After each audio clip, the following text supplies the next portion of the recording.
Our third group in the high-tech track is clientele, and I'll let these gentlemen take it away. All right. So there are 3.5 million businesses in America that deal with clients from hell. These industries include carpenters, landscapers, plumbers, electricians, just to name a few. Now, these clients from hell, they argue, they haggle, they fight over price. Maybe they're poor communicators. But worst of all, they don't pay. So these clients, they cost businesses a huge amount of money, time, and resources. Over the course of 80 surveys, we found that 5 to 10% of these clients are undesirable by these businesses. Now, we've heard story after story of these clients from hell. One example is a man we met named John, who's a construction worker out of Milton, Massachusetts.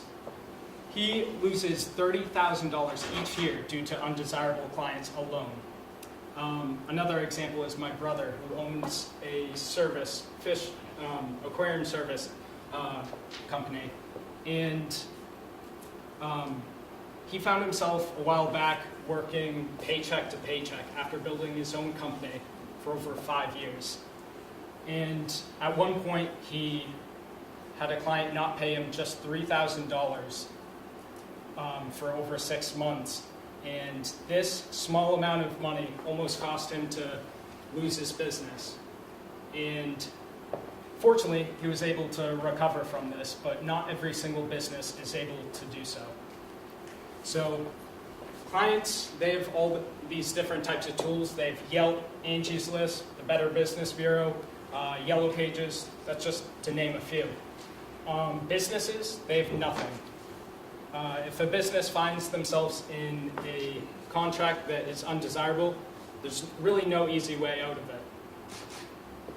So John and Mike, my brother, they work extremely hard every single day of the week. They don't have time to go through collections, and lawyers are extremely expensive. So right now the current method is really to just go off of word of mouth.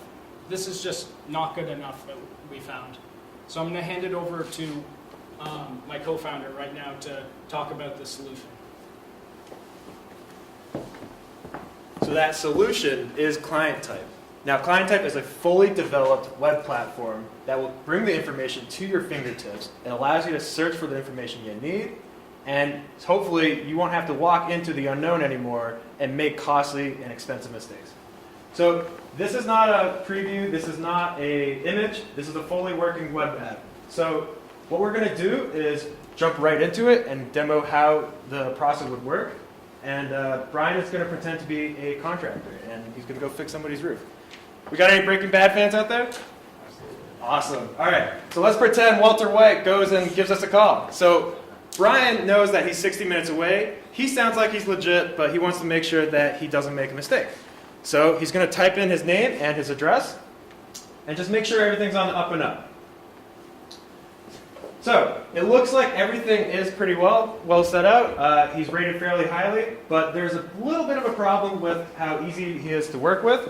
So we're going to go down and look at the different reviews that other businesses have left. Now, just to point out, these businesses are anonymous, but we vet them, so you know that these reviews are coming from trusted sources. Looks like Walter is out in the desert all the time, not responding to phone calls. So we're going to make sure that when Brian gets there, he's going to get everything in writing. He talks about the proposal very clearly, because he might not get the phone call back. And right now, let's say he does the work.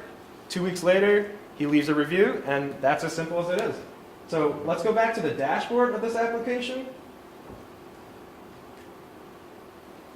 And we're going to talk about why someone would actually leave a review, because I'm sure that is a question that you have. Well, our business model is a freemium business model, so people must leave reviews to gain credits for them to look at other customers.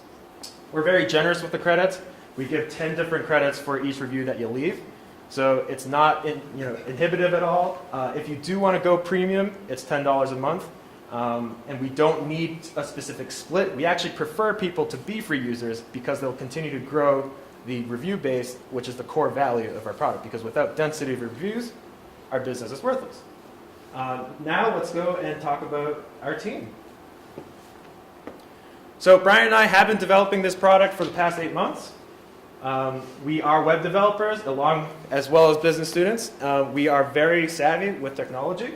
Steven has joined our group through his entrepreneurship class, and he has been helping us out with market analysis. And we're very glad that he's able to lend us a hand. This is our current competitor. This is as good as it gets. So you can search, you can log in, but it's basically a complaint board. And the problem that a lot of our competitors have is that they understand the problem, but they don't know how to really bring it into fruition. So this website, I was actually going to show you the site in action just like we did with ours. But fortunately for us, and unfortunately for him, it's been down for the past 2 months. So we're going to have to make do with the screenshot. Our projected growth for our service is we're going to hit 5,000 users in 12 months. We're basing this off of making 2 sales per month. 2 sales per day per founder. We think that this is very easy to do. We've been talking with business owners and small business people, and they love talking to us. We love talking to them, and we think this is very achievable. As for the long-term growth, by year 5, we hope to hit 117,000 users, and that's going to be based off of viral growth, which Steve will be talking about very shortly. So right now, as my partner Brian said, there are 3.5 million service of businesses in the United States. From there, we calculated the net worth to be about $87.5 million in potential revenue for Clientype. Of that, since the 2 co-founders are located in the Boston-Suffolk County area, Clientype figured it would be a perfect staging area to launch throughout the United States. Currently, there is roughly 10,000 firms located within that area, which accounts for roughly $250,000 worth of potential revenue from Clientype. With this density of firms, this will allow Clientype to gain traction for exponential growth. For the short term, we're definitely going to be focusing on guerrilla marketing. We're going to also be making the hustle and calling people up ourselves, as I mentioned. But we're going to go to trade shows, we're going to email people, we're going to go to different places of business where people congregate and really try and sell them on this product. As for the long term, as Steve mentioned, we're going to focus on virality. That's the only thing that's going to carry a tech startup like us into the future. So that means we have to optimize for search engines. We want people to show up in the search results and have people go, what is this? Why am I reviewed? We also have the gamification system where we're building a community. I mentioned that you get paid basically in credits for reviews, but you also get paid if someone likes your review, if you make a really important long-form contribution on our forums, and different community features like that.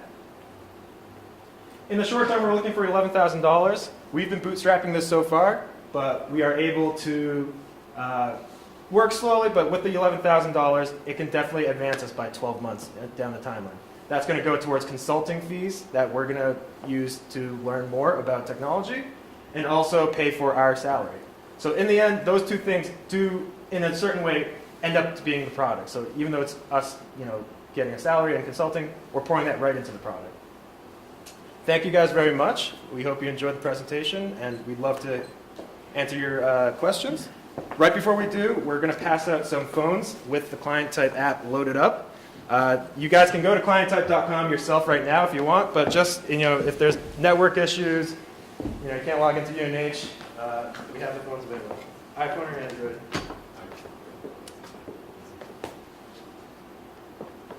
Anyone else want an Android? Yeah. Cool.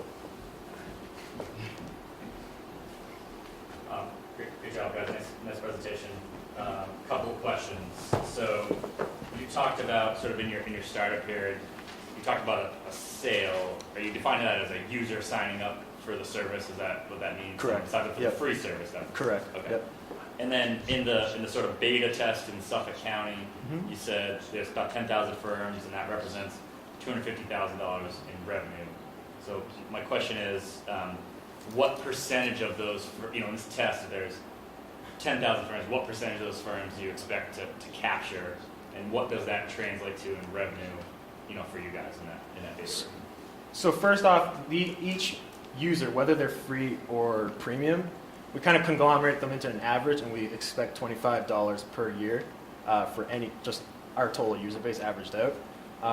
When you say that there's 10,000 people in Boston and the Suffolk County area, we're not super sure exactly what percentage we're able to make the sales, but we think that if we make 4 good phone calls and connect with them, we can get half of them to really check out the site and create an account. Okay, so your target would be 5,000 users, and that would equate to $125,000. We would never reach 100% market. I think 50 is the maximum market that you can ever fully capture.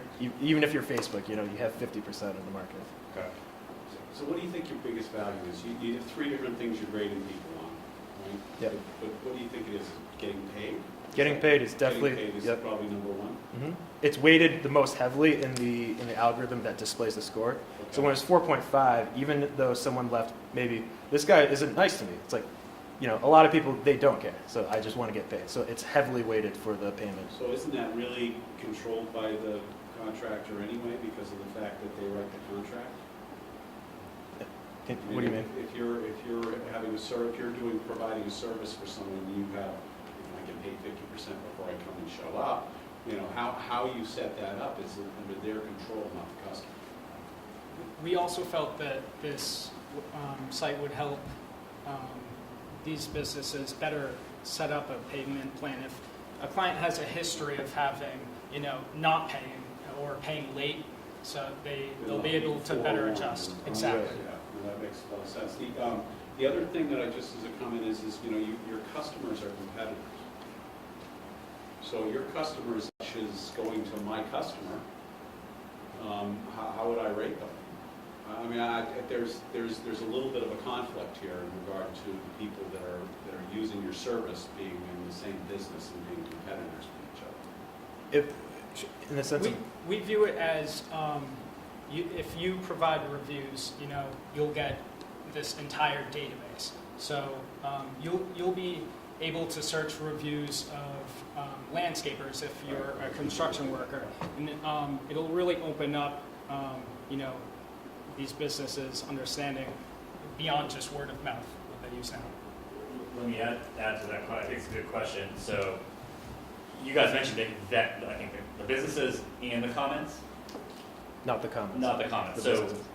if I'm a landscaper and I have a great account, I don't want anybody else calling them. What's to prevent me from saying, hey, these guys never pay, they're horrible to deal with, and no one else should ever call them? How do you control that, sort of aspect of maybe some of That's kind of Well, baked into the whole, our further development, I mean, we would love to implement a smart algorithm where it's like, this guy is going way overboard, like the 95th percentile of leaving negative reviews. He doesn't do anything except log in every week and leave negative reviews. So this guy is not legit, and we'd like to kick him off. So, but that is true. If someone had a beef and really wants to protect that particular household, we can't tell. My biggest concern here is how you're going to prime this system, because this system has very little value until you have 10, 15,000 customers or people reviews inputted. Because you convinced me, I'm Joe the contractor, and my business area maybe 75-mile radius from Durham, and if you're not covering at least 50% of the prospect in my area, this is not going to help me. Definitely. If every time I go on the website, I'll be, this is very exciting, guys, I'm in, I log in there 5 times in a row in the first month, and I'm not getting the people that are contacting me for business. I don't want to hear about you guys anymore. So how do you go over that barrier of getting your first crowd? And I understand how you can grow your geography, but how you seed that process? That's the problem that every single business like Angie's List, Rate My Professors have all encountered. What you do is you have to be able to incentivize the initial user. So Angie's List straight up pay $10 per person. That is prohibitively expensive. What we plan on doing is saying, look, if you sign up with us now, let's upload your customer list, and you tag the ones that are negative. We'll give you an account that's free to use, premium for life. So we'll see the database that way by saying you hand over, let's say, I think it was 25 users, you gain a premium membership for life. So if we have let's say because it's so geography based, we can make really high value in one town, and we don't have to hit all of the United States. So we can start in Boston and say, look, we get 10 people to hand over 25, there's 250 review density. Now, we said there's only 5 to 10% who are negative customers. So it's never going to cover every single person. But once we build the density, that will snowball into and jumpstart the process. And I think it's also important to note that our biggest competitor, Nasty Client, within their first year, I believe they grew 6,000 users in just 1 year with 3,000 reviews. So that was pretty impressive. They're a proof of concept for us, definitely. Yeah. Well, yeah, I'm trying to get my head around the revenue side of this. So you weigh a few accounts, get them to meet some criteria, they get an account for free. I come in, I'm past that, I sign up. How am I paying to be a member? How are you paying? What am I doing to give you money? Specifically? Yeah, Like payment gateway what's wise? your revenue model? That part's not clicking for me. Okay, so if you don't want to be hassled and always be stifled, let's say you want to make 100 searches a day, then you can buy the premium membership for $10 a month. Okay, So we'll have your credit card on file, we'll go through Yep. Square, Stripe, or whatever.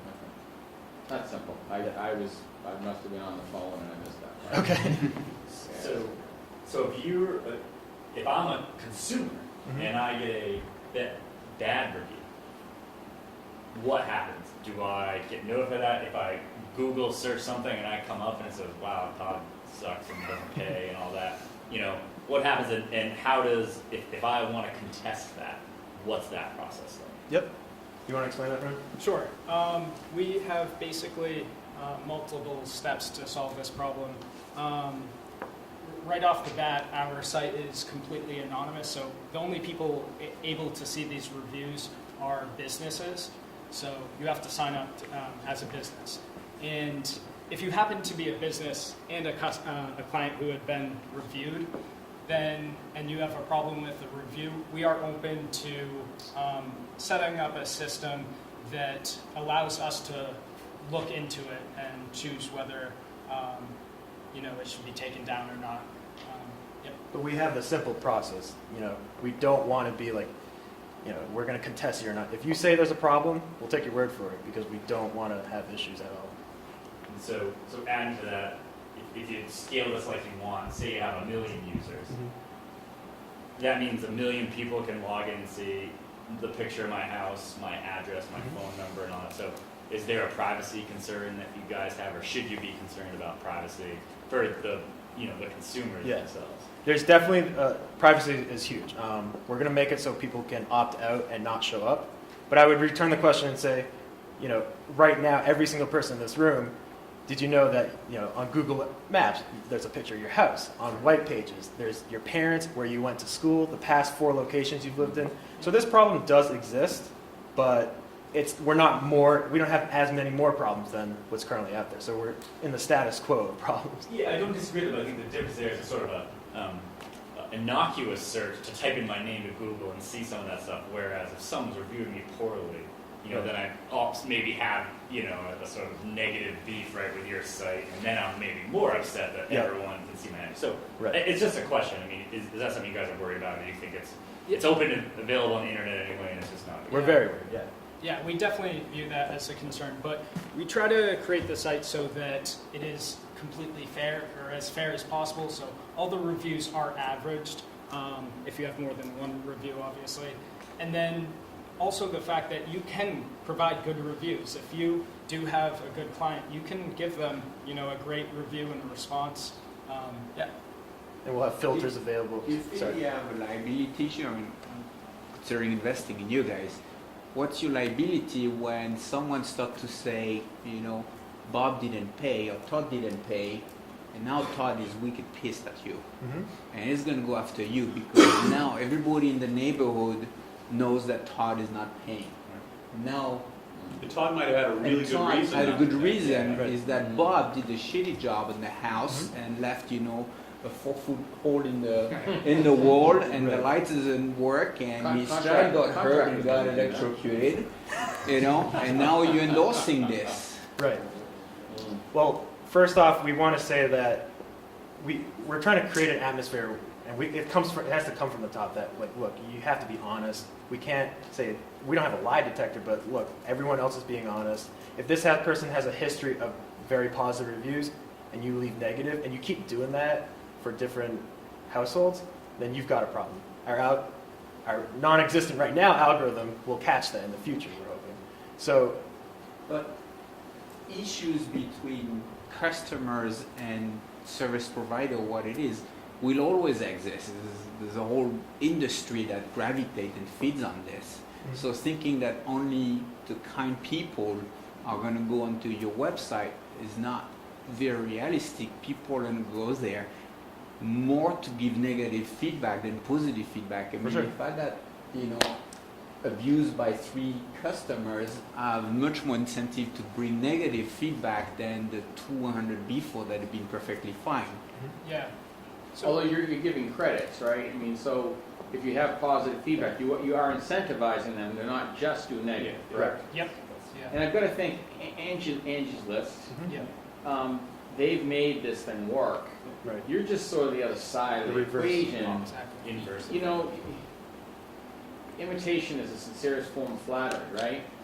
Look at the way they're doing it and figure out some of their, Yeah. look at their SLA and all those sorts of things, and you may be able to glean from that something that, because his points are very valid, all of it, about this privacy thing. It's Yep. a real issue. Yep. I mean, look, it's why I don't hang my underwear outside to dry anymore, because I don't want it to show up on Google.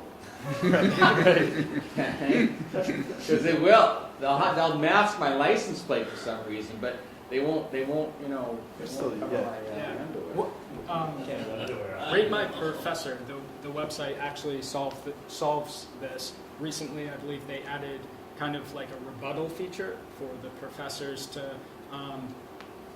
solve the problem of maybe an incorrect review. So I believe there are ways to add on resolving this. So yeah. I gotta believe that 90% of the time when you have a problem with a contractor, that what happens is, a contractor comes in, they do something, and you're not 100% happy with the service you got, right? And so then because they didn't do the job that you thought that they were going to do for the money that so either the contractor came in and said, it's 50% more expensive, and the person says, I'm not gonna pay 50% more, you told me it was gonna be X. From my experience working with contractors, that pretty much happens every time. So in that situation, when someone now doesn't pay their bill that was going to be 50% more than it was when they first came, or they feel the quality of what was done was inferior, the one thing that a customer has, besides the contract that says that you have to pay X, is the ability to withhold money. And that's your biggest thing. That's been my biggest concern, is that you end up with a bunch of customers, great people that basically didn't do anything wrong, but you had a bad contractor. So what you're judging here, to some extent, may be the contractor, not the customer, when you're really looking after trying to judge the customer. Maybe we're a little biased after talking with contractors and business owners, but the percentage of people who are problematic are extremely low. It's 5 to 10%. Everyone raves about their customers. And I think that shows that they're probably really good at what they do. Right. Right. And the people that have negative ones, as we said before, are probably going to be the guys that don't do a good job on their side. But to your point, let's face it, as a customer working with a contractor, anybody that's built anything knows often things go wrong. Yes. And the only leverage you have is to not pay. It's not bad, right? And so It's you, going as to long cost as you you have twice as much anyway. yeah, so you gotta have a mechanism in there, and you do, right? Mhm. To dispute something and say, well, wait a minute, let me tell you my Right. side of the story. Right. Should the user even ever find out that he's in this database? Should. Right. I know I'd be in the database for something. So, real quick, guys, you talked about an average of $25 per user. So, how did you sort of get to that? That X percentage of people will sign up for premium and certain amount will sign up for. Basically, the largest portion of the pie is definitely the subscription. Yeah. So I believe the numbers are, we expect 25%, no, excuse me, 10% to sign up for the premium service. That's $10 a month. You do an expected value of that, and you get, around $18. The other two slices of the pie that we didn't talk about was that we will be partnering with a collections service, and then they're going to be giving us basically a little bit percentage off of what they collect. Because if they're here, they're going to need that service, and we might as well partner up with them. And secondly, we're going to have a little bit of advertising. I believe it's 18 cents CPC. I'm not super sure. I wrote the paper. I could give you the numbers if you want them. I can't recall them off the top of my head. Okay, we'll give one more question, I'm because we're not going to sure break if next I'm anyway. not sure if I'm confusing you with the beekeepers who are the bee people who aren't going to be here today. Apparently they've been stoned or something. I thought their idea was great, actually. I'm surprised. Yeah, was it your plan that was calling for salaries of like 60 grand each while you were working through the development, or am I wrong about that? It starts off not that high. It starts off, I can pull it up. It's basically $500 per month between me and Brian. Oh, okay. Just So you guys absolute you're bare putting your minimum skin living in, costs. You're willing to do what it takes to get the traction you're looking for. and Exactly, they're- exactly. They have. And you're going to be. You say you're going to be making a lot of phone calls. Beginning, yeah. The Yeah, same I, way mean, that Angie's I own a company that has 30,000 users, and the average relationship was like 300 grand, $300 a month, right? Mhm. And so making phone calls to get new customers generally doesn't work for a $300 relationship. Mhm. Especially when the conversion rates are so low. So, I mean, it's a great way to get the traction you need to get. Right. To be able to say, hey, we've got 10,000 names in the Right. database in this geographical area already. So Right. there's value when you come in. There's already people you can look for. Exactly. That cold calling is just a carpet bomb one town and get that town into Gotcha. the game. Right. So. Because it doesn't scale. You got to do something that's going to Absolutely scale. not. So you're just seeding this thing, and then you get the scaling part. Mhm. Thank you. All right, thank you very much, Clientele. You didn't say that much about investors, but I'm sure people can see you